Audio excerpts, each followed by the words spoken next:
Halo pemirsa, babak baru hubungan diplomasi Indonesia dan Australia kembali terukir di Jakarta.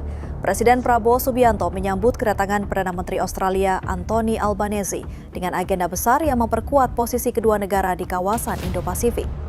Pada Jumat 6 Februari 2026, suasana hikmat menyelimuti Istana Merdeka. Presiden Prabowo menyambut langsung PM Anthony Albanese di sisi barat istana. Ini bukan sekadar kunjungan biasa, melainkan kunjungan kelima Albanese ke tanah air. Sebuah sinyal kuat betapa pentingnya posisi Indonesia bagi Australia. Prosesi penyambutan ditandai dengan kumandang lagu kebangsaan kedua negara, Advance Australia Fair dan Indonesia Raya, sebagai simbol penghormatan tertinggi antar dua negara tetangga ini. Poin paling krusial dalam pertemuan kali ini adalah sektor pertahanan.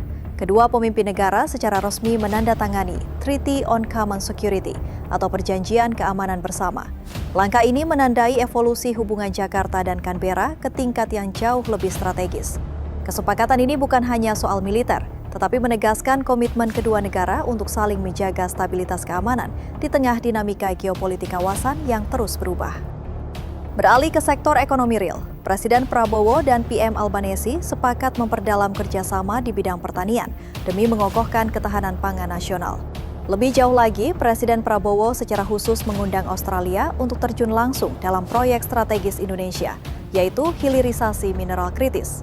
Peluang investasi dibuka lebar, mencakup pengolahan nikel, tembaga, bauksit, hingga emas. Ini adalah langkah konkret agar sumber daya alam kita memiliki nilai tambah maksimal di dalam negeri. Pembangunan manusia juga menjadi sorotan utama. Kedua pemimpin membahas skema pelatihan bagi guru dan dosen yang akan mengajar di sekolah serta universitas baru di Indonesia. Presiden juga mengapresiasi keberlanjutan program Australia Awards Garuda Scholarship. Selain itu, ada kabar baik bagi profesional tanah air. Presiden Prabowo mengusulkan perluasan Mutual Recognition Agreements. Tujuannya agar sertifikasi profesi Indonesia diakui di Australia, membuka gerbang lebih luas bagi tenaga kerja terampil kita untuk berkarir dan berkontribusi pada perekonomian negeri kanguru. Menutup pertemuan bilateral ini, Presiden Prabowo mengundang PM Albanese untuk kembali ke Indonesia pada Juni mendatang, guna menghadiri Ocean Impact Summit di Bali. Forum ini akan mempertegas komitmen kedua negara dalam menjaga laut sebagai kepentingan bersama. Jangan lupa subscribe dan nyalakan lonceng untuk informasi serta berita lainnya dari Stara TV News.